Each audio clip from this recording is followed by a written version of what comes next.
दोस्तों, राजनीति में कुछ पल ऐसे होते हैं जो ना तो टीवी की स्क्रीन पर चमकते हैं और ना ही अखबारों की हेडलाइंस में जगह पाते हैं, लेकिन सत्ता के तख्त को हिला देने की ताकत रखते हैं। आज हम आपको ऐसे ही पल दिखाने जा रहे हैं। एक ऐसी कहानी जो गोदी मीडिया की चुप्पी में दब गई, लेकिन जनता की नजरों से नहीं छिप सकी। 6 अप्रैल 2025 की वो रात जब दिल्ली के गोल मार्केट में संजय जोशी के छोटे से घर ने बीजेपी की नींव हिला दी। और हाँ, इस कहानी में वो 3 चेहरे भी हैं जिन्हें देखकर मोदी शाह खेमे की नींद उड़ जाएगी। शिवराज सिंह चौहान, वसुंधरा राजे और चक्रपाणी महाराज। तो चलिए शुरू करते हैं। 6 अप्रैल 2025 गोल मार्केट में सियासत का मेला। 6 अप्रैल 2025 दिन ढल चुका था और दिल्ली में बीजेपी अपना स्थापना दिवस मना रही थी। पार्टी मुख्यालय पर रंग बिरंगी लाइट्स लगी थी, बड़े बड़े होर्डिंग्स टंगे थे और नेताओं की भीड़ थी। लेकिन वहां का माहौल कुछ ठंडा ठंडा सा था, जैसे कोई औपचारिकता निभाई जा रही हो।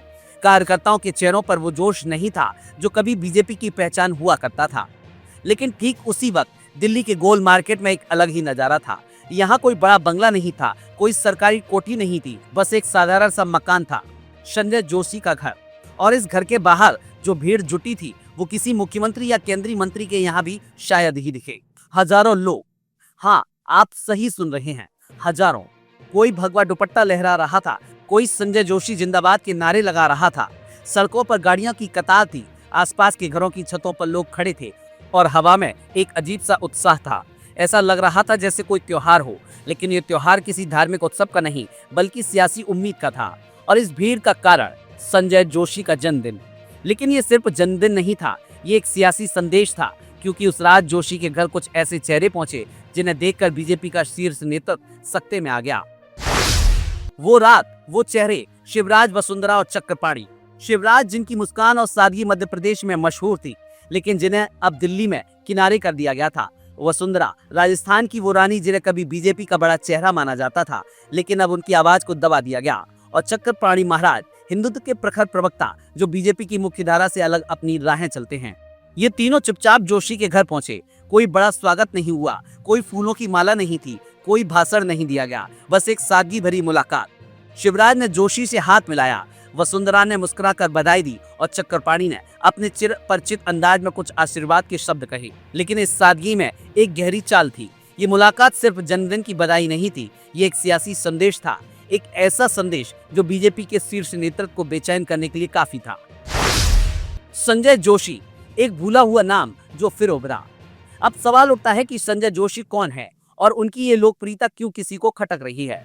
संजय जोशी कोई नया नाम नहीं है, ये वो शख्स है जिन्होंने बीजेपी को जमीनी स्तर पर खड़ा किया, गुजरात में संगठन की नींव रखी जहां से नरेंद्र मोदी ने अपनी सियासी उड़ान भरी, मध्य प्रदेश में शिवराज सिंह चौहान को सत्ता तक पहुंचाने की पृष्ठभूमि तैयार की और पूरे देश में बीजेपी को कार्यकर्ताओं की ऐसी फौज दी जो आज पार्टी की ताकत है। लेकिन फिर क्या हुआ? एक दिन अचानक जोशी गायब हो गए, पार्टी से बाहर कर दिए गए। क्यों? क्योंकि उनकी बढ़ती लोकप्रियता और संगठन पर उनकी पकड़ किसी को पसंद नहीं आई। कहते हैं कि सूरज के सामने दूसरा दीपक जलने लगे तो वो उजाला किसी को बर्दाश्त नहीं होता। और उस वक्त नरेंद्र मोदी को जोशी एक चुनौती लगने लगे थे। 2012 में जोशी को पार्टी से किनारे कर दिया गया, उनकी जगह अमित शाह ने ले ली और फिर शुरू हुआ मोदी शाह का वो युग जिसे आज हर कोई जानता है। लेकिन जोशी चुपचाप गायब हो गए, न कोई बयान, न कोई शिकायत। वो सियासत से दूर हो गए, लेकिन जनता और कार्यकर्ताओं के दिलों से नहीं। उस रात की तस्वीरें एक मौन क्रांति की शुरुआत। 6 अप्रैल की वो रात सिर्फ जन्मदिन का जश्न नहीं थी, ये एक मौन क्रांति का आगाज था। गोल मार्केट की सड़कों पर लोग जोशी के लिए नारे लगा रहे थे। कोई कह रहा था जोशी जी वापस आइए, बीजेपी को बचाइए। कोई चिल्ला रहा था सच्चा कार्यकर्ता ही असली नेता है। और फिर वो पल आया जब शिवराज, वसुंधरा और चक्रपाणी जोशी के घर से बाहर निकले। लोग उन्हें देखकर हैरान रह गए। ये कोई सियासी रैली नहीं थी, लेकिन इस मुलाकात ने सियासत में भूचाल ला दिया। शिवराज का जोशी के साथ खड़ा होना अपने आप में एक बड़ा संकेत था। वो शिवराज जिन्हें मध्य प्रदेश में 18 साल तक सत्ता में रहने के बाद किनारे कर दिया गया था, उनकी जगह कमलनाथ से हारे हुए नेता को सीएम बना दिया गया और शिवराज को दिल्ली में एक औपचारिक कुर्सी थमा दी गई। लेकिन उस रात शिवराज की मुस्कान बता रही थी कि वो अब भी सियासत में अपनी जगह बनाना चाहते हैं। वसुंधरा राजे का आना भी कम हैरानी की बात नहीं थी। राजस्थान में उनकी बादशाहत को खत्म कर दिया गया था, उनकी जगह नए चेहरों को लाया गया। लेकिन वसुंधरा कभी चुपचाप हार मानने वालों में से नहीं रही हैं।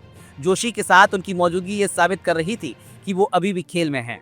और चक्रपाणी महाराज, वो हिंदुत्व के वो साधु हैं जो बीजेपी की नीतियों से कई बार असहमत रहे हैं। उनकी मौजूदगी ने यह सवाल उठाया कि क्या जोशी अब हिंदुत्व के उस वर्ग को साथ ला सकते हैं जो मोदी से नाराज हैं। गोदी मीडिया की चुप्पी, डर या दबाव। अब आप सोच रहे होंगे इतना बड़ा जलसा, इतने बड़े चेहरे, फिर भी खबर क्यों नहीं बनी। दोस्तों ये सवाल आपके हक का है। ना कोई ब्रेकिंग न्यूज, ना कोई पैनल डिस्कशन, ना कोई ट्वीट्स की बात। क्यों? क्योंकि संजय जोशी का नाम लेना गोदी मीडिया के लिए खतरे की घंटी है। ये दिखा देता है कि जोशी अब भी जिंदा हैं, न सिर्फ जिंदा बल्कि पहले से ज्यादा ताकतवर। और ये सच मोदी शाह की उस चमक को फीका कर सकता है जिसे गोदी मीडिया दिन रात चमकाता है। कहते हैं कि कुछ बड़े पत्रकारों को ऊपर से फोन आए थे, इस खबर को मत छुओ। कुछ चैनलों ने तस्वीरें देखी लेकिन उन्हें चलाने की हिम्मत नहीं हुई, क्योंकि जोशी की वापसी की खबर दिखाना मतलब अपने करियर से खेलना। जोशी की निगरानी फिर भी बेकाबू लोकप्रियता। ये कोई छुपी बात नहीं है कि संजय जोशी हमेशा निगरानी में रहते हैं। उनकी हर मुलाकात, हर फोन कॉल, हर कदम पर नजर रखी जाती है। उनके घर के आसपास अक्सर शादी वर्दी में लोग देखे जाते हैं। उनके दोस्तों को फोन टैपिंग का शक होता है, लेकिन उस रात की भीड़ ने साबित कर दिया कि निगरानी से लोकप्रियता को नहीं रोका जा सकता। जोशी चुप है, न वो सोशल मीडिया पर सक्रिय हैं, न ही कोई सियासी बयान देते हैं, लेकिन उनकी चुप्पी ही उनकी सबसे बड़ी ताकत बन गई है। जब हजारों लोग बिना किसी न्योते के उनके घर पहुंच जाते हैं, जब शिवराज, वसुंधरा जैसे दिग्गज उनके साथ खड़े होते हैं, तो ये साफ हो जाता है कि जोशी अब भी सियासत के बड़े खिलाड़ी हैं, चाहे वो मैदान में उतरें या फिर ना उतरें। जोशी की वापसी, संकेत और संभावनाएं। अब सवाल उठता है कि क्या संजय जोशी की सियासी वापसी मुमकिन है, और अगर हाँ तो इसका मतलब क्या होगा। संकेत तो साफ हैं। राष्ट्रीय स्वयंसेवक संघ का एक बड़ा वर्ग मोदी से नाराज है। उन्हें लगता है कि बीजेपी अब संगठन की पार्टी कम और एक व्यक्ति की पार्टी ज्यादा बन गई है, और इस वर्ग को जोशी में एक विकल्प दिखता है। बीजेपी के वो पुराने नेता जो किनारे कर दिए गए, शिवराज, वसुंधरा, मुरली मनोहर जोशी जैसे चेहरे, वो जोशी की छत्रछाया में अपनी वापसी की राह देखते हैं। और जनता, वो अब उस नेता को चाहती है जो सादगी से बात करे, जो संगठन को समझे और जो सत्ता के लिए नहीं बल्कि विचारधारा के लिए लड़ाई लड़े। 2025 में नरेंद्र मोदी 75 साल के हो जाएंगे। आरएसएस का पुराना नियम है कि 75 की उम्र के बाद कार्यकारी राजनीति से विदाई। अब सवाल यह है कि क्या मोदी ये नियम तोड़ेंगे या फिर सत्ता का हस्तांतरण करेंगे। अगर दूसरा रास्ता चुना गया तो जोशी से बेहतर चेहरा कौन हो सकता है।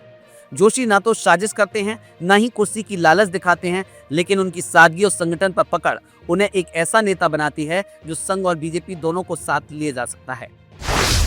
जोशी की वापसी, राहत या आफत। जो लोग जोशी के साथ सालों से जुड़े हैं, उनके लिए 6 अप्रैल की वो रात किसी सपने के सच होने जैसी थी। उनके लिए जोशी की वापसी मतलब बीजेपी का वो पुराना स्वरूप लौटना जो कार्यकर्ताओं की मेहनत और विचारधारा पर टिका था।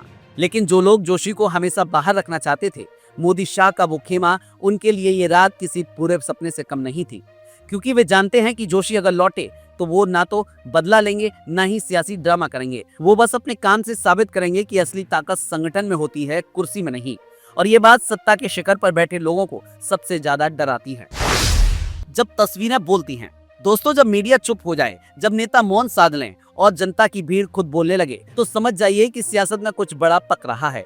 6 अप्रैल 2025 की वो रात अब सिर्फ संजय जोशी का जन्मदिन नहीं थी, ये एक सियासी संदेश बन गई थी। शिवराज सिंह चौहान, वसुंधरा राजे और चक्रपाणी महाराज का जोशी के साथ खड़ा होना सिर्फ एक मुलाकात नहीं थी, ये एक चेतावनी भी थी, एक उम्मीद थी और शायद एक नई शुरुआत थी। गोदी मीडिया चाहे जितना छुपाए, लेकिन तस्वीरें झूठ नहीं बोलती, और वो तस्वीरें जो उस रात गोल मार्केट में खींची गई, वो आने वाले दिनों की सियासत का नक्शा बदल सकती हैं। कहते हैं ना कि जो लोग सबसे ज्यादा चुप रहते हैं, वही इतिहास के सबसे बड़े शोर वाले पन्ने लिखते हैं। और शायद 6 अप्रैल 2025 की वो रात उस इतिहास की पहली पंक्ति थी।